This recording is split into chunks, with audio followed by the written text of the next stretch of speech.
Let's get into the big topic of open source, something that we actually say at Red Hat. This is so awesome. We are an open culture that believes in the importance of What is that process that a developer, or let's say, as the Kubernetes ecosystem really boomed?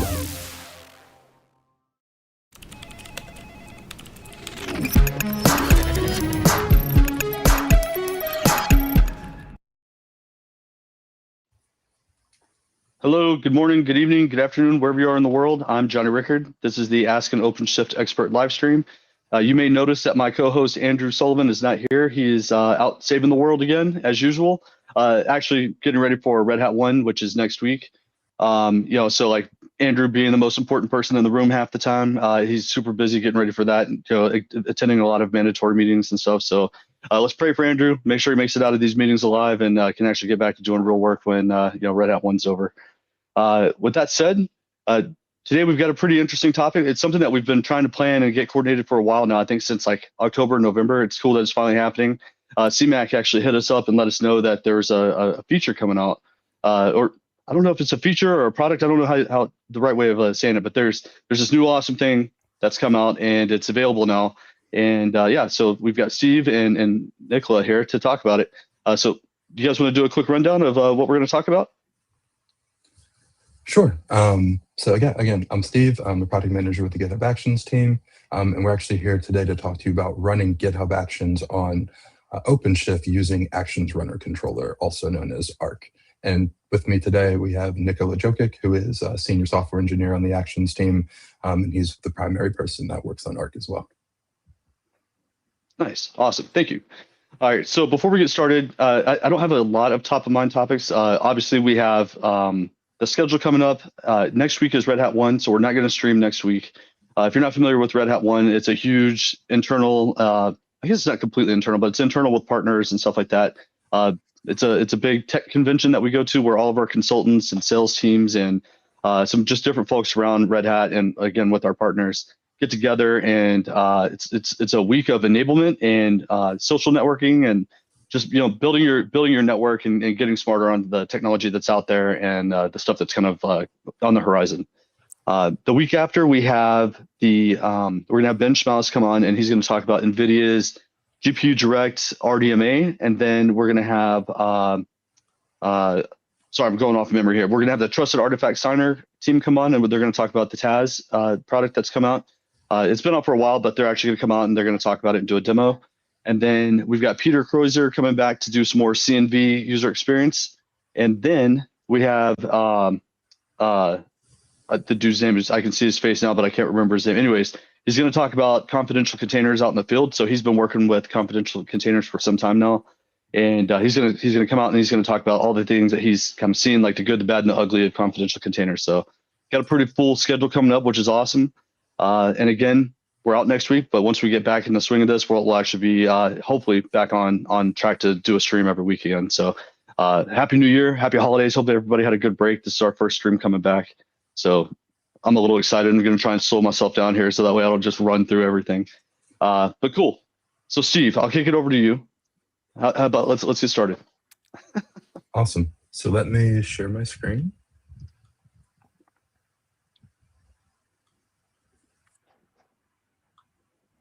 All right. Are you able to see it? Let's see here. So I just added it. There we go. Here we go. Perfect. All right. So we already did introductions, so we can skip through this one. Give me one sec.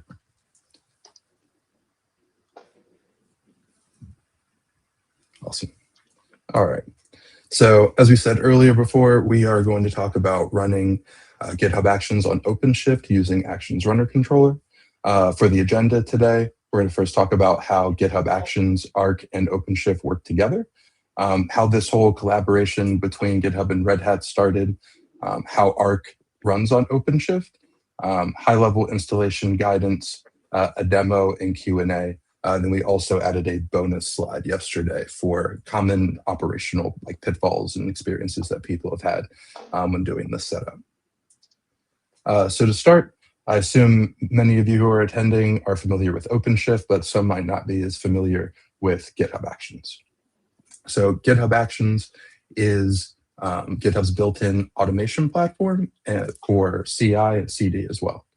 Developers define workflows alongside their code, and those workflows are executed by actions runners. GitHub provides hosted runners, which work well for many teams and are supported by the Linux, Windows, and Mac OS platforms. We also have standard runners, which are free for open source repositories in the public. And then we have larger runners, which are mainly used by enterprises and bigger organizations for heavier workloads. These allow larger machine sizes, and you can even have custom runner images that allow you to preload tools and dependencies on that virtual machine image. And then for customers who use Azure, we offer Azure Private Networking with VNet injection, which allows runners to securely access internal resources without exposing services publicly. For many organizations, GitHub hosted runners provide a powerful, low operational overhead experience. However, not every organization can rely solely on GitHub hosted infrastructure. This is mainly because regulatory requirements, data residency rules, network isolation, or on-prem dependencies often mean that CI workloads must run inside the organization's own environment. And that's where self-hosted runners come in, and that's where Actions Runner controller fits as well. ARC is a Kubernetes controller that dynamically creates short-lived ephemeral runner pods in response to a request for a GitHub Actions job. Runners are created on demand for each job and automatically cleaned up when the job completes. Running ARC on OpenShift allows organizations to keep GitHub Actions close to their application's infrastructure while aligning with OpenShift's security model and operational practices. ARC sort of becomes the bridge that connects GitHub Actions to OpenShift. All right. So how did this thing get started? Well, in early 2025, the Red Hat team and GitHub sort of came together around a clear customer need. Our customers wanted to use GitHub Actions, and they wanted to run it on OpenShift. Many enterprises, government entities were already using OpenShift as their platform, but they needed GitHub Actions to support running workflows on OpenShift. And it actually got to the point where we had so many support tickets and requests that at a point in time, we had to put in our documentation that we did not support OpenShift. Well, that changed quickly. Wow. The team reached out and had actually published guidance on how to securely deploy Actions Runner Controller on OpenShift, showing people how ARC fits within their security model. And so by summer of 2025, GitHub shipped a public preview for OpenShift with Actions Runner Controller release 12.0. We took that time to collect feedback, continued collaborating with the Red Hat team, and then shipped OpenShift support under general availability in October of 2025. So it took about a year, but we got things done. Awesome. All right. So next we'll talk about essentially how ARC runs on OpenShift. ARC connects GitHub Actions to OpenShift by essentially turning jobs into Kubernetes pods.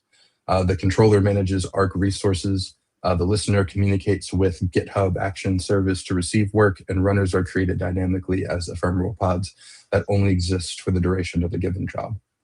A key design principle here is namespace separation. Our components run in one namespace while runners execute in dedicated runner namespaces. Each component has its own permissions. The controller needs cluster level visibility, the listener only needs scaling insights, and the runner pods are locked down to the minimal access required to execute jobs. On OpenShift, security context constraints, or SCCs, are critical. Runner images often require specific UID and GID values, so a custom SCC bound to the runner service account. So that it is bound to the runner service account, which avoids privileged access. The lifecycle is relatively simple at the end of the day. A workflow triggers, a runner pod is created, the job runs, and logs and artifacts go back to GitHub, and the pod is then destroyed. Very, very fun thing to set up. All right, so we'll go to the next slide. All right, so next is sort of a high-level installation guide for ARC on OpenShift. And for this one, I'm going to pass it to Nikola to sort of walk you through this experience. Nikola? Yeah, so I can start by explaining each of these points one by one. So to understand the ARC's architecture, you need to basically have to separate two basic charts. One is related to the controller and one is related to the actual installation of the scale set. The controller should outlive every scale set. You can think about it as basically something that would ideally run forever. While scale sets can be installed or basically removed when necessary. So when we install the controller, it has some permissions on the cluster level, but in order to reduce the amount of permissions that we allow, we don't have secret access to the entire cluster. As soon as you start installing the scale set, we would apply specific role binding to the controller so it can seize secret inside the runner's namespace. Therefore, you can basically, the controller has visibility over a scoped namespaces where you have installations on. So these things are being differently handled in OpenShift just for a bit. So security context constraints, as Steve pointed out, you have to explicitly allow certain fields or certain capabilities on the container so it can run properly. This is especially important once you start running Docker in Docker. Then you have to have privilege escalation, at least for the Docker in Docker pod. Now, the interesting thing about this architecture for auto-scaling runner set is that the runner is basically fully controlled by you. By default, the spec of the scale set can be expanded by specifying the mode of Docker in Docker, for example, but you don't have to use that. You can fully control every part of the spec related to the runner and apply security context constraints based on your constraints. Well, so when you deploy these things, so when you deploy auto-scaling runner set, there you should be able to see, and we will see that in the demo, you should be able to see a listener app being created. The listener is basically the brain behind scaling. So the listener will start asking GitHub service about what jobs do we have? Do we have to scale up or down? Is there a job that is being done? And based on that, it will patch the ephemeral runner set resource, which is an internal resource of the controller. Then the controller will pick that up and then start deciding which pod should it scale down or should it scale down or up at all. And then we get to the interesting parts, which is testing the setup. So when you set it up, we will show you how it should normally look like. But when you set it up, you should first see the controller. You can see the logs of the controller. And once you install, the listener should be provisioned right away in the controller's namespace. And then after that, if you specify min runners, you should also see the runner being spun up and waiting for jobs. So do you have to have any like specific, I'm assuming you have to set up like a GitHub auth token or whatever, right? Some kind of like, some kind of application or whatever within GitHub for the runner to associate with, right? Like you assign a token to it. So then that way when you register in OpenShift, it can communicate and it knows like, hey, I'm authorized to talk to GitHub, and GitHub knows that it's authorized to talk to that OpenShift cluster. Is that about right? Well, for this token, you are basically using it for authorization between a GitHub service. So in your values.yaml file for the scale set, you specify the scope where the scale set will be installed on. So it can be on the org level, it can be on the repo level, and then you specify the personal access token or GitHub app, preferably, in order to authenticate to the GitHub service. And then from that point on, basically the listener will get that configuration and know which scale set it. So the controller will actually create the scale set, start the listener opens up the session, and then starts talking to the GitHub service. Okay. So why do you prefer the GitHub app over the personal access token? Steve, I think this one's for you. Yeah. So PATs are very pervasive, right? And people will add overscoped PATs, right? Giving them admin permissions, etc. If someone leaves, that PAT's gone, right? CI is broken. And so we really want to push people towards GitHub apps that have fine-grained permissions that are scoped to the functionality that you need to execute. So for example, you can scope a GitHub app for running actions jobs and viewing like repo contents exclusively. And then that app isn't reliant on a given individual. So they're very good for building automations and running things like actions as opposed to a personal access token. Okay, awesome. And they're a bit more secure. Yeah. So when you said that, I was trying to think of why initially. Then I was just going through it in my mind. I'm like, yeah, because I do like all or whatever it is. Like, yeah, it's just like the whole world. Yeah. All right. Cool. Yeah. Cool. All right. Thank you for running through that, Nikola. All right. So given that we have been operating Actions Runner Controller for a while, I've had OpenShift support for nearly a year at this point. We wanted to share some, some operational lessons learned with everyone and some common gotchas essentially that we experienced. So one of the biggest failure modes is configuration. So security context constraints, issues that prevent runner pods from starting, UID, GID mismatches between the runner image and OpenShift security restrictions, and RBAC gaps where the controller can't patch into the namespace. So where to look? This observability guidance applies to running ARC generally, on any platform, but especially with OpenShift. So when jobs don't start at all, look at the listener first. It's the component that receives the job available message from GitHub and triggers scaling. If jobs start but fall partway, look directly at the runner pod logs. Since runner pods disappear and they're ephemeral after each job, log retention for the controller, listener, and runners are essential. We provide metrics, and the metrics from the controller and listener, plus we provide Grafana dashboards, are very useful in sort of making sure that you can kind of backtrack and analyze what's going on when you do run into issues.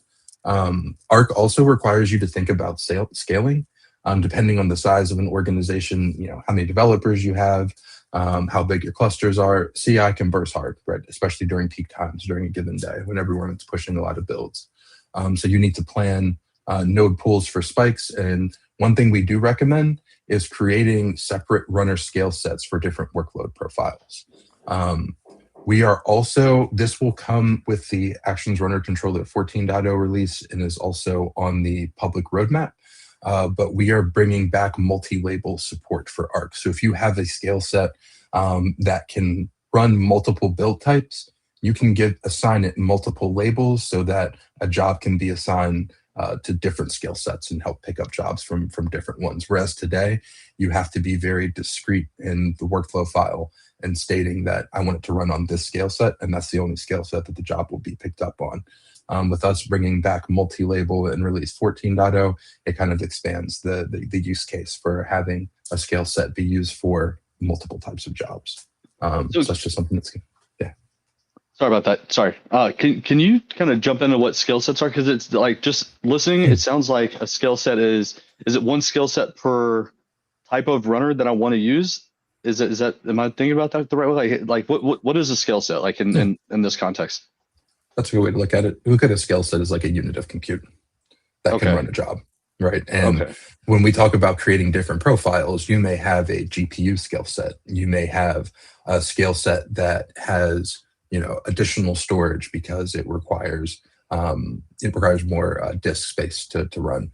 You may have some that require more RAM. So if you have different compute that you've tailored for different types of builds and applications, then we would recommend creating a scale set per type of build if they're special use cases. And there are a lot of customers who just create general purpose scale sets that can run on like any build, right? So if you're running like issue ops or something like that, you don't need it to run on the GPU scale set, right? And that's when like the general purpose, like cheaper machines can be used. So just all this to say, setting up one scale set is we'll get the job done, but it may slow you down, and you might create some bottlenecks. So that's why we recommend creating scale sets tailored to certain types of builds. Okay, gotcha. And then when you define a skill set, and pardon my ignorance here, but so like when you define a skill set, can you like set it up to where it'll create a PVC so that way you can share it between runs, like the content, like I'm just thinking like in OpenShift pipelines world where you'd spin up a PVC, and if I want to reuse that between jobs or tasks or whatever, I've got that data there. Is it possible to do it with this or no? Nikola has been working very hard on this for the entire calendar year. So my man, I'll let you. Yeah. This was a big one. I think this was release 13.0. Nikola, were we introduced? Yeah. And just so you know, like the runner spec, as mentioned, is completely controlled by you. So basically, you can think about the runner as just a pod, and you can specify whatever volumes you want. You can specify whichever environment variables you'd like. There are just very few assumptions that we have to take from the controller's perspective, and that is that the name of the runner pod or the runner container is named runner. Mm-hmm. And even for the entry point, you can customize that and move it away. But we are expecting that the exit code of the entry point signals the state of the runner, if it is being killed or it's exiting successfully, regardless of the job status. But as far as the volumes and sharing between multiple runners, for example, everything is controlled by you. Okay, got it. And then CMAC, this might be a question for you. And I'm sorry I didn't introduce CMAC. CMAC, you're technical marketing. I'm not sure what you're technical marketing or product marketing. I can't remember exactly for sure. But you do OpenShift pipelines, and like you're like the head honcho over the pipelines in Argo and all that, right? Right. Yeah, I'm part of product management team at Red Hat for hybrid platforms. My focus is the cloud native bits that run on OpenShift, like CI/CD. You mentioned pipelines, which is the downstream of the Tekton pipeline project, and Argo CD, Istio, Knative, and our cloud native stack for building applications, essentially. Awesome. Yeah. So the question that I had is like, do we have any?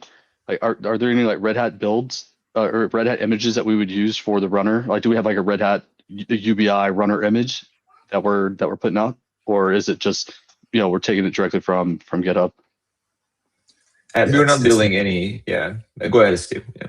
No, so it's just a GitHub Runner image, and it is a very minimal image, right? Okay, gotcha. So like other tools and dependencies still need to be installed and customized for your needs.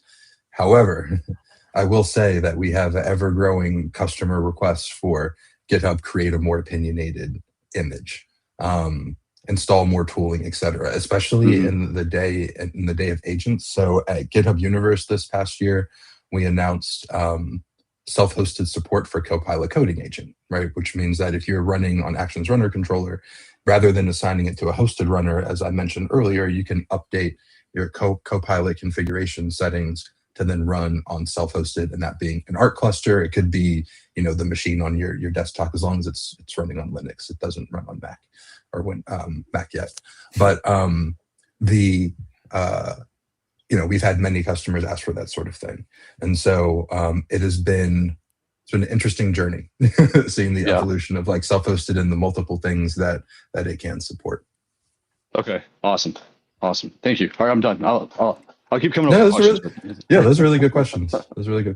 I can ask a follow-up related to what Steve mentioned. Steve, could you expand on that a little bit? So if a customer wants to install their dependencies or add tools that they use to the runner images that GitHub ships, how does that look like? It's just Docker file from the GitHub images and do their own thing, or something else that they need to be doing? Yep, they just configure it from there and customize it when they deploy it. Now that being said, I will go back to the point of we will start looking into what it means to have more opinionated images for self-hosted. That means getting additional engineering support from other teams, especially in the day. Go back into the day of agents, where other people are looking for other tooling to be installed natively, and so we're in that research process, identifying what that is, and even looking at images generally speaking, to improve that experience, especially with our recent release of custom VM images for some of our runners. Awesome. Cool. Well, next is actually the fun part. So I will stop sharing. And Nikola is going to do a quick demo of running ARC on OpenShift. So where's the stop sharing button? There it is.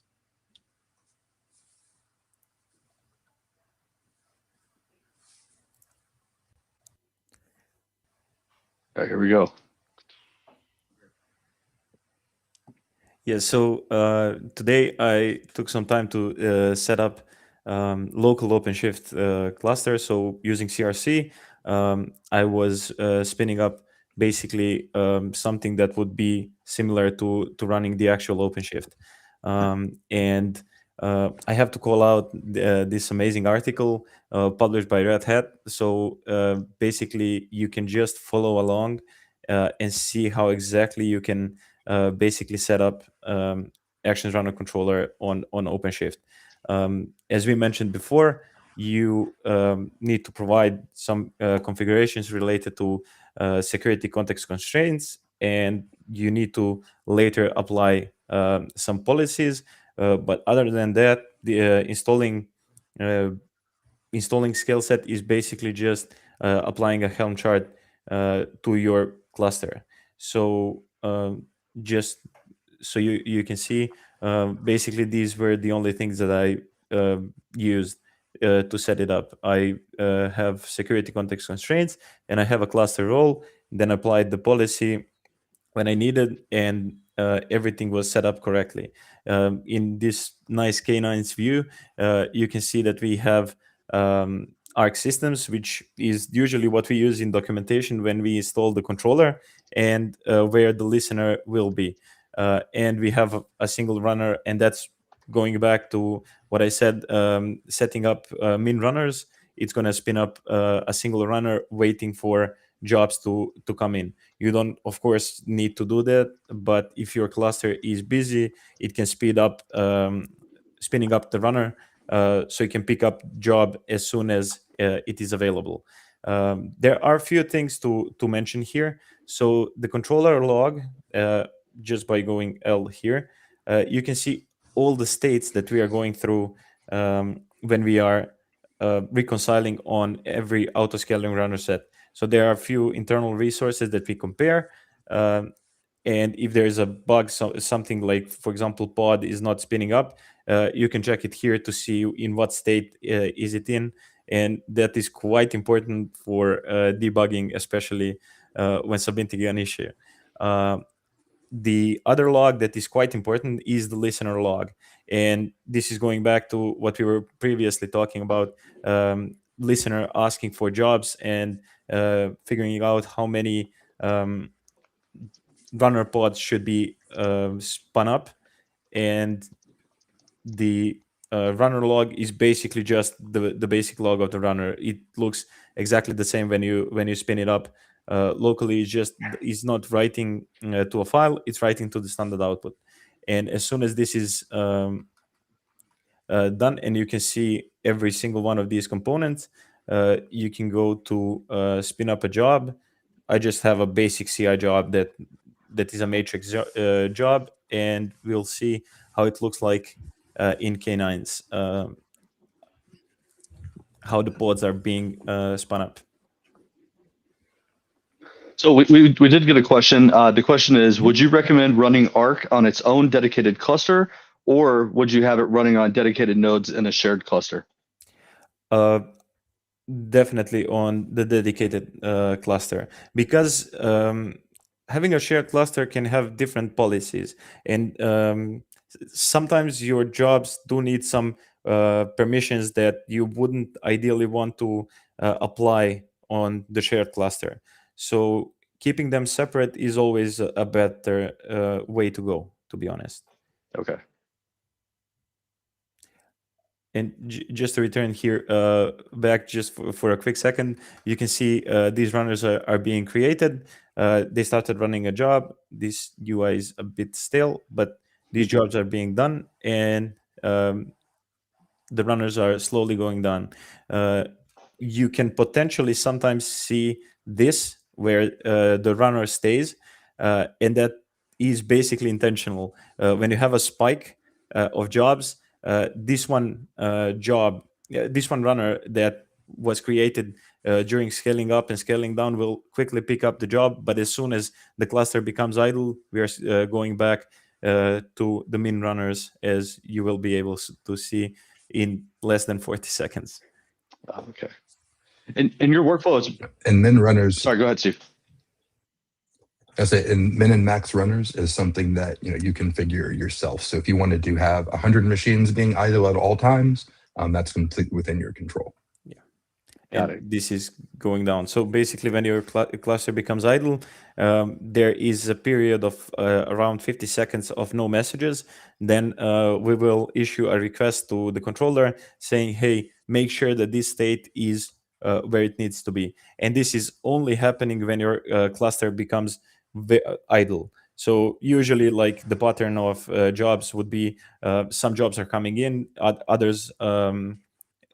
the jobs are usually flowing in, is all I'm trying to say. And this feature of not actually deleting the runner makes it faster to react on things. And it's usually up to 1 or 2 runners being spun up when the cluster becomes idle. Okay. And as part of your CI, it's in your workflow that says that determines like when this job gets run, right? So it's like it's either on commit or like on PR or whatever, right? Yeah. So here you can see what Steve was talking about. I'm specifying runs on as the name of my scale set. This can be changed as soon as we add multiple labels, but you are very specific, specifying which scale set should run this exact job. And of course, all the triggers you can have on like pull request or something else. I just use dispatch so I can control everything that's happening. So yeah, we have a series of events. Yeah, okay, nice. You put it in the chat. Yeah, a whole bunch of different events run workflow triggers. I mean, you can even kick off a workflow and actions based off of an issue comment. Oh, that's cool. Yeah. Yeah, and maybe the last thing just to basically show here, although this is quite verbose, is in these states in the log, you can see basically these messages coming in. So you can see the target number of pods based on the messages or job completed message. So even with that, you can maybe inspect the log or just use the metrics published by the listener. So you can basically, what you can do is optimize your overall CI system. And so when this kicks off, it's kicking off a job, and then that job's kicking off a pod. So like I'm assuming when it deletes, is it deleting all of those artifacts? So it's obviously you have your like your idle number, right? And then so like when it's rolling those other things out, right? So say if you're going from 4 back to 1, does it actually delete the pod and the job itself so it like completely cleans house, or is that something that like as a maintenance task you have to go in and do and like prune those out? Oh yeah, so first, it's not the job, it's the ephemeral runner controller that is basically doing similar to what the job controller is doing, just having a bit more control. But the overall idea is definitely correct. So when we are scaling up, what we are doing is creating the pods. But as soon as the runner finishes, it's going to exit with exit code 0. And then the controller will pick it up, remove the configuration, which is stored usually in a secret, and then that pod goes down. And whenever we calculate the number of ephemeral runners running, it will automatically scale down. Okay. If you know what I mean. So it exits, and we just don't restart it. Okay. Okay. So like if I were to do like kubectl git pods in that namespace, I would see them all gone, right? Or I would see the one either running and then the others completed for a certain amount of time. And I guess that's what I'm asking is like, does it prune the ones that are completed or that have completely exited? Yeah, It automatically deletes them. There is one particular situation that is interesting, which is when controller doesn't think it can recover the actual runner, it will put it in a failed state, which is going to be counted in the scaling. So keeping the failed state has basically two purposes. One is so you can inspect it manually and make sure that like you understand what caused that. And the second one is if there is something wrong with the spec or the cluster, we don't overscale and then fill up the whole etcd depending on the problem, fill up with pods that are going to be useless. So we just make sure that that doesn't happen with that mechanism. Awesome. Yeah, I think that's ultimately where I was going, right? Because if you have a bunch of pods that are completed, and then now they're, even though they're dead, they're still taking up resources, so they're ultimately trying to get to that point. We had a question from Sudo Tamil. Oh, I'm sorry. Go ahead. I'm sorry. Yeah, I just wanted to make sure that like everyone understands this. Whenever the runner exits, it's going to stop the pod, and then we are going to clean up resources right after that. A for jumping in. No, that's perfect. That's yeah, exactly. All right, so Sudo Tamil, I'm sorry if I butchered your handle. In a multi-tenant OpenShift environment, how does ARC handle dynamic autoscaling of self-hosted runners when multiple namespaces trigger parallel GitHub Actions workflows? That's a lot. To be honest, we are not running in a multi-cluster environment. There can be some changes made so we can run it in the multi-cluster environments. But going back to your previous point, when someone asks, should we run in a shared cluster or run in a dedicated cluster, you usually want to make sure that like one cluster is optimized for your workload, maybe on the specific set of skill sets there. And Nikola, correct me if I'm wrong, but I'm just thinking of some issues and triage and so forth with customers essentially running 40,000 jobs within 1 hour. Is that having other applications installed on the same cluster as ARC can sometimes delay messages and impact jobs being assigned if there's like more activity like than anticipated. We've even seen things where issues where additional tooling on the cluster has caused this issue. So for now, we, as Nikola said, we recommend that everything be on a single cluster for ARC. And if you have other clusters, that you keep those separate from what you're doing your CI. Interesting. It makes sense though, right? Like the cluster gets overloaded and then it can't report. Yeah, that makes sense. I mean, there's so many messages firing. I mean, you're talking about 40,000 jobs in 1 hour. You built for purpose. So is there a lot of chatter? Just relatively speaking, with ARC, like the runner and the controller, or between GitHub and the controller? Or is it just like there's a notification, hey, I've got stuff that needs to change, and then there's like just that normal interaction, like, hey, go run this job. Here's the sync set, do your thing. Or is there like a bunch of like back and forth logging that's going on, or chatter that's going on?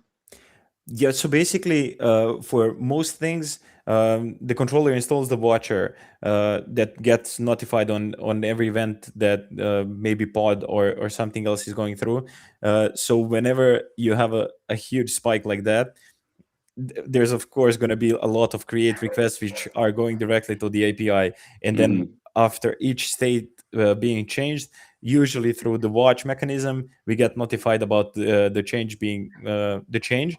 And then we try to figure out, okay, we are now in this state, we need to do the next thing. So for each job, we will spin up the secret, we will spin up the pod, and then after pod gets into the running state, we patch the other resources, and there's a lot of things going on in between. And that's why running a lot of applications on the cluster, especially if they're doing something that is quite internal to Kubernetes itself, it can delay getting these jobs, these messages from the Kube API, which makes it slower. Okay, gotcha. And so Sudo Tamil had one more question. It was, does ARC rely purely on Kita/HPA for scaling, or is there some other internal magic that you guys are doing? It definitely doesn't rely on you have historically you had a community version of ARC and you have our supported version of ARC. So we don't rely on HPA at all. There is a controller which is called ephemeral runner controller, which does the scaling, and there is another controller which is ephemeral runner set controller, which is basically creating ephemeral runners. So we are not relying on almost any internal resource of the Kubernetes itself. The listener patches the ephemeral runner set. The ephemeral runner set creates ephemeral runners, and the ephemeral runner controller makes sure that everything is in a correct state and can run the actual job.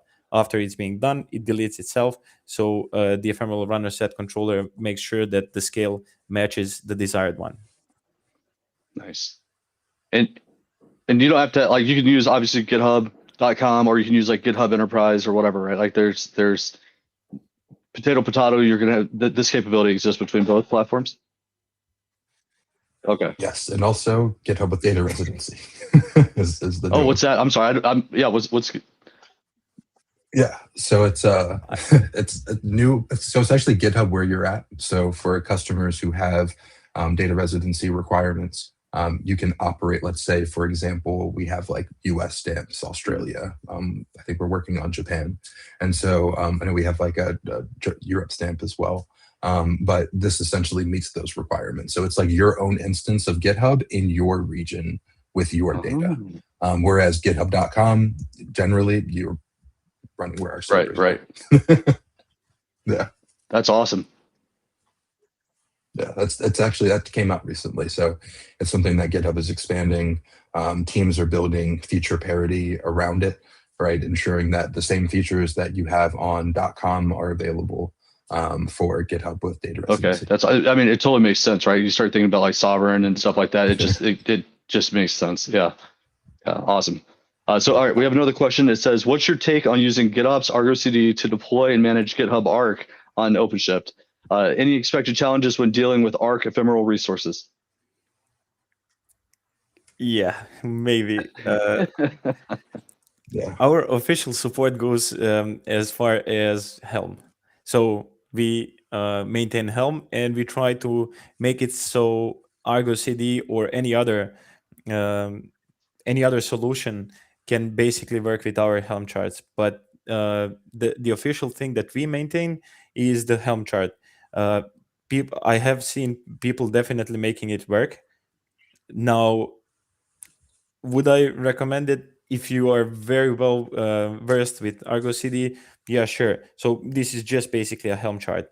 You just need to make sure that you understand what is going on, and you can use any tool on top of that as you want. That is my take, at least. Steve, do you have any?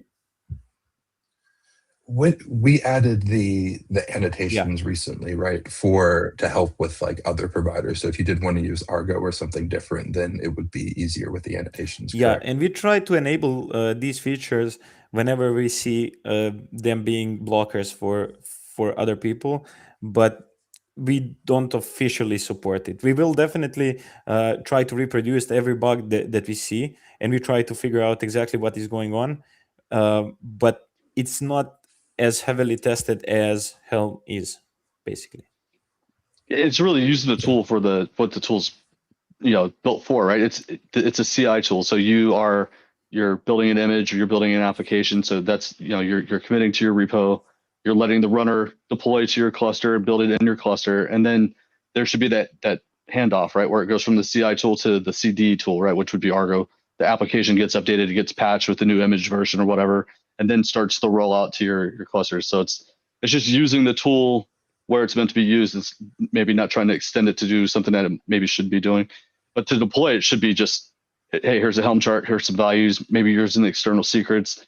That's really where I'm without looking at the chart, just trying to think of how would you loop in like a vault or the AWS key manager or whatever, right, for a backend. So you know what I mean?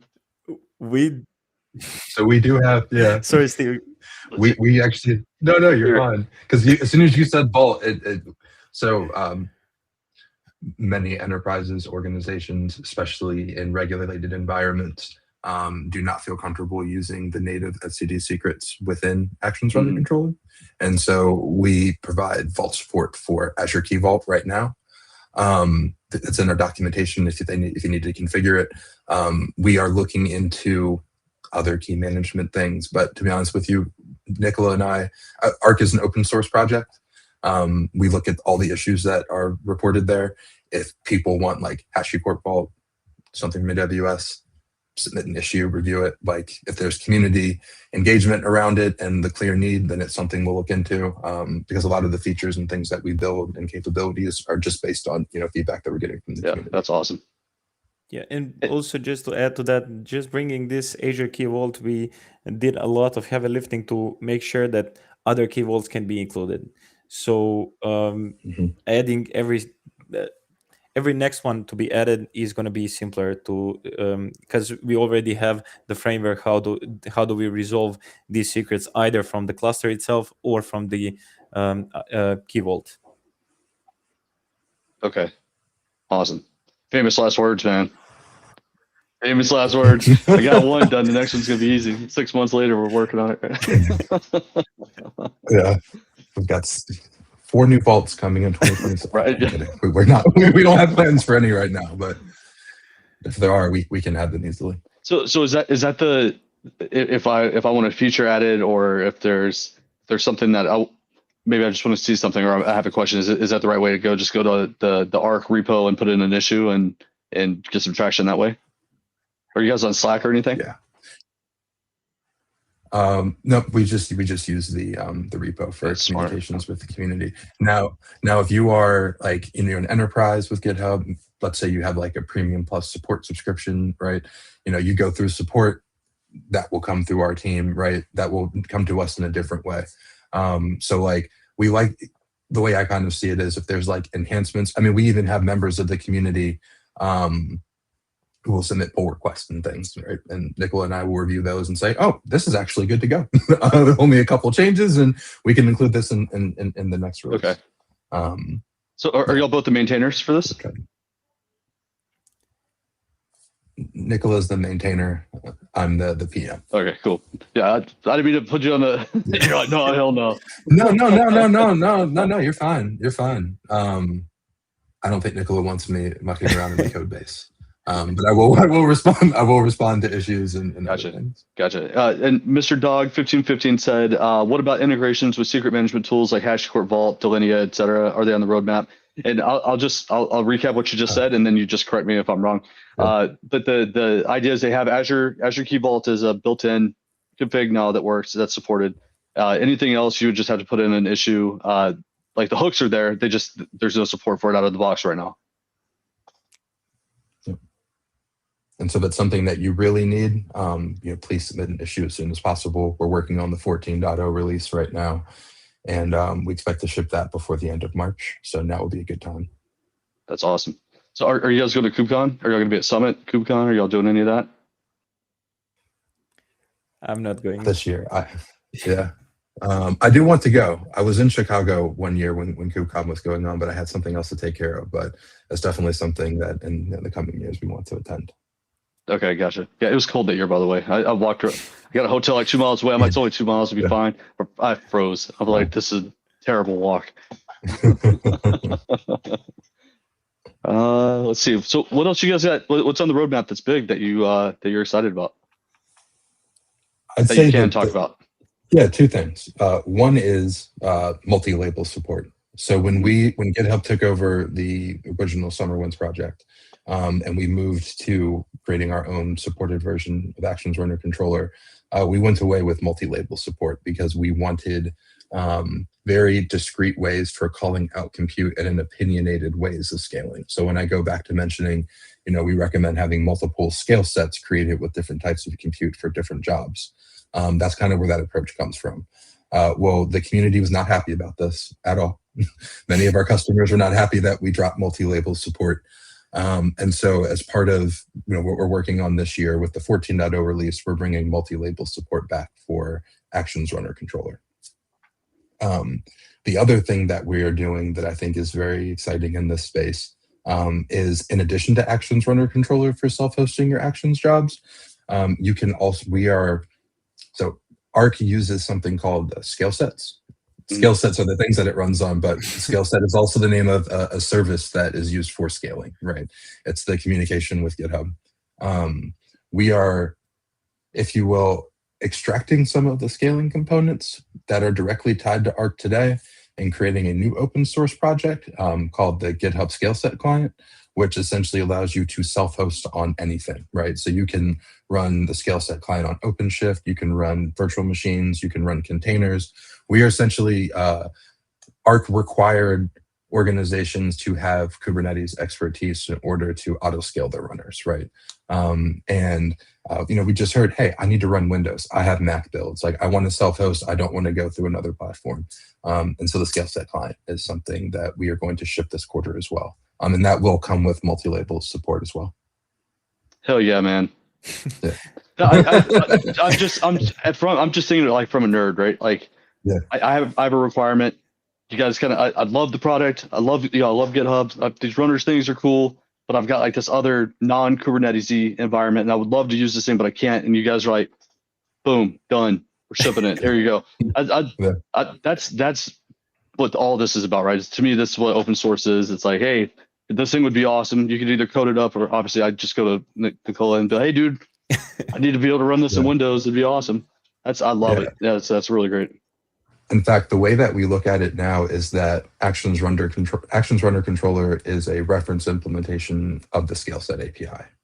And the Scale Set client is just another reference implementation of the Scale Set API. It's an opinionated one. However, it is more of I want to say like a build your own autoscaler. So it's meant to be taken and then customized and built on top of. Like, we're not hoping that, we have like a Docker Scale Set example built into the repo that people will be able to use on day one. But the goal is, we don't want GitHub to block you when you're self-hosting your own application, your own CI. And so here are some tools for you to use. Go take and build what you need, fork it. That's our hope. It's just to put more power into the developer's hands. Here's how you start, right? Here's your first layer of Legos. There you go. You do the rest. Yeah. Yeah, you can think about it as just extracting the listener and not having a controller. So basically, you swap the controller with anything else. You can spin up VMs. You can do anything you'd like, and that's basically it. So it basically outgrows the Kubernetes itself. Yeah, but you have to be able to adapt at this point, right? Like, there's been this. You guys are. I don't know how to do this, but like, we went from like physical machines to VMs to containers, back to VMs to Kubernetes to all. You know what I mean? But like, we're at this point now where it's like, okay, well, I need to be able to do it all. It's not like we've got these like periods in time like we did before, where it was like bare metal, virtual machine, containers. You know what I mean? Like, now it's like, okay, actually, I need cloud, I need data center, I need to work on my laptop. You know what I mean? Like, we have to be able to adapt to all these different things. And it sounds like you were presented with a problem and you were able to solve the problem. And that to me, I get excited about stuff like that, because it's actually listening and trying to make it better. You know what I mean? So like, it's fun. CMAX team does it a lot, like Argo and the stuff we do with OpenShift GitOps and pipelines. Like, it's freaking awesome, and I love it. So keep it up. Yeah. And I'm particularly, like Steve and Nikola, excited about that bit, because we do have some customers that run Windows applications in a VM on OpenShift. And what you described essentially allows them to be able to use those Windows-based VMs to hook it up to self-hosted runners, and which is not possible for them today. So it's a really exciting part of what's coming, actually. Yeah, that was a big ask. We were like, how are you going to, it was like provide, Windows for ARC. And we were like, oh, that's going to be hard. We need to think through this. And that's kind of how it sort of started, right? Like, these just compounding requirements. I mean, for the most part, ARC and Kubernetes, for at least the customers that we engage with, covers, close to 70-80% of their build estate. But then there's the Windows builds. There's some might have the Mac app as well, right? And they want to keep everything in the same pipelines. Yeah, no, it's awesome. I love it. We got one more question. It says, can you recommend the best book or any document page for learning Kubernetes? So from an OpenShift perspective, go to learn.openshift.com, or maybe it's learn.redhat.com. It's definitely try.openshift.com. That's one. And then there's learn.openshift.com, which has a bunch of resources. It basically redirects you to developers.redhat.com. If you do not have a developer subscription, you 1000% need one. It's free. You get 16 nodes of OpenShift for free a year. And you can, the stuff that Nikola was doing with CRC, that's one thing that you could do. You could actually throw in like if you wanted to build a snow cluster, single node OpenShift, you could do that. If you wanted to have a 3-node compact or like a 3 and 3 control plane, whatever you wanted to do, you have a free subscription that allows you to do this and gives you access to the Red Hat software. And or if you wanted to stand up a VM or an EC2 or something like that, and you wanted to play with Ansible or maybe put Podman on it and do some crazy stuff like that, also there and also free. But there's different demos that you can do. There's different guides that you can go through to learn like about this the technology. So it's definitely worth just checking out. Try.openshift.com, learn.redhat.com. On the Kubernetes side, the thing that I always used was the Linux Foundation CKA. Like I learned by having a goal, and so like if I have I want to get my CCAT or my CKA, then that's my goal, and then I just work to get to that target. Kubernetes the Hard Way by Kelsey Hightower is pretty much like the Bible of all Kubernetes these things. You know, like if you want to learn the ins and outs of everything, that is you're gonna pull your hair out doing it, but it's amazing. You'll learn a lot. So I don't know. Do you guys have any resources that you guys use?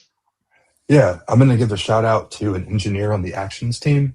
His name is Bassem Dihaji. He runs, he has a bunch of Udacity courses. He has one on Actions Runner Controller that he published maybe 2 years ago. It is still relevant, right? We have some minor changes there, but it is based on GitHub's version of ARC. I remember when my director first said, "Hey, Steve, you're going to take over Actions Runner Controller." And I was like, wait, okay. I haven't touched self-hosted since I started at GitHub, but let me learn it. And then I started working with Nikola and Bassem, who's not on the project anymore. But he's like, oh, I have this course, and I took it, and I was like, oh, I feel like I'm an ARC expert in 3 weeks. Like it, essentially. We did have the bonus of me being able to like Slack him questions and stuff along the way. But even without that, right, I found that, like you were saying, Johnny, like having a goal, like something you're working towards, some practical things, helped me like on the ARC side, right? It was my first time setting up a Kubernetes cluster, walks through all of that. And so that was kind of like an intro, and then getting into the deeper topics and then the more, platform and industry specific things over the years. Nice. Yeah. Nice. And what I would definitely like to mention is there is a KubeBuilder book. So once you get familiar with Kubernetes itself, there is a book how to write your own controller. So they would go over creating a cron job controller. As far as I remember, that was great experience because you get to see what the code looks like. And our Actions Runner controller relies on the same library as like most of the KubeBuilder is doing, which is basically controller runtime. And Nice. from there, you can basically build your own controller and understand what is going on, how do controller react, and how do you design them if you need that. That's awesome. And Bassem has a video on his YouTube. It's 2.5 hours, and that one is just amazing walkthrough for the Actions Runner controller as well. So. How do you spell it? I'll put you on the spot. I got you. Yeah. I'm just this is for research purposes, educational, academic. Let me find it. I can send you a link. Yeah, if you have one. And what I'll do is I'll update the show notes with all the links that we've shared in the stream today. But yeah, it's always good. I think when you're learning, especially like. Don't turn your nose up at if somebody's like, oh, you should try this. But I don't learn like that. But just give it a shot, because like you might learn a ton. Like me personally, if I have a goal, then it's so much easier for me to consume things, because then I get fixated on the goal, and then just getting there is like however I learn to get there is just how I learn to get there. Like, but I like reading. I can listen, and then obviously I'm in the fortunate position to be a host of a live stream where I could just ask a bunch of questions and be stupid and just have a great time. So it's like I learn all kinds of ways. Yeah, awesome. we sent the link in the chat. Yeah. That's the same one that we both sent. Yeah. I noticed after I pressed enter. Yeah, Raul, you can't share links coming from YouTube. YouTube strips them out. So like even if you're sharing it, it probably looks great on your side, but like, yeah, they strip it out so it doesn't come through. So I think if you wanted to, you could do it on Twitch. All right. Well, we are over time here. But do you guys have any last things that you want to talk about before we go? Steve was like, I'm done. Oh, and now I can't get back. Here we go. My internet dropped. That was weird. Yeah, Steve was like, up. I'm still here. Later. Yeah, I was about to say goodbye, and then it dropped me. Kicked me out right away. Yeah, awesome. It was a ton of fun today. Good. I'm glad we were able to work it out. And yeah, I think I'm really excited about the runners. I think it's awesome. I use GitHub Actions every day. But to now have the ability to have the runners on our cluster, I definitely want to give it a shot and just kind of see how, just get like what the experience is like and stuff like that, because I feel like we want to. It feels like it makes sense in art, like what my team would be using it for. You know what I mean? So like it's exciting. So. And then one more shout out. Simak and I are also working on some other things, so keep an eye on the GitHub public roadmap. Yeah. Oh, nice. Yeah. Nice. Awesome. Steve Mac, do you have anything you want to put out? I just wanted to give a short shout out also to Chris Keller and Chris Peters, the two solution architects Red Hat that wrote that blog that Nikola was showing. That was very instrumental in the work that we have done. And yeah, exciting progress. I'm looking forward to the rest of Steve and Nikola. We have a lot planned. This is a very strong work going forward. We on both sides, both GitHub and us, we hear a lot of feedback from customers about this. So we really appreciate both the feedback and the work that we are doing on both sides to accommodate the feedback we're getting. Yeah, awesome. And if you guys have an update and you want to come back on the stream, let me know. We'd love to have you. Like this to me, being able to show it and use it and actually put it in a perspective so people can understand where it's useful, I think it's really good. So yeah, if you want to come back, let me know. I'd love to have you. Sounds good. We'll do. Awesome. All right, cool. So yeah, so again, next week we're not going to be streaming, and then once we get back, we've got a bunch of topics coming up. So it'll be really busy week after next, like going into February through hopefully up into Summit or KubeCon EU at the end of March. Anyways, we got a lot going on. It's gonna be awesome. So until then, have a great week and have a great weekend. Thanks again, guys. Take care. See you, everyone.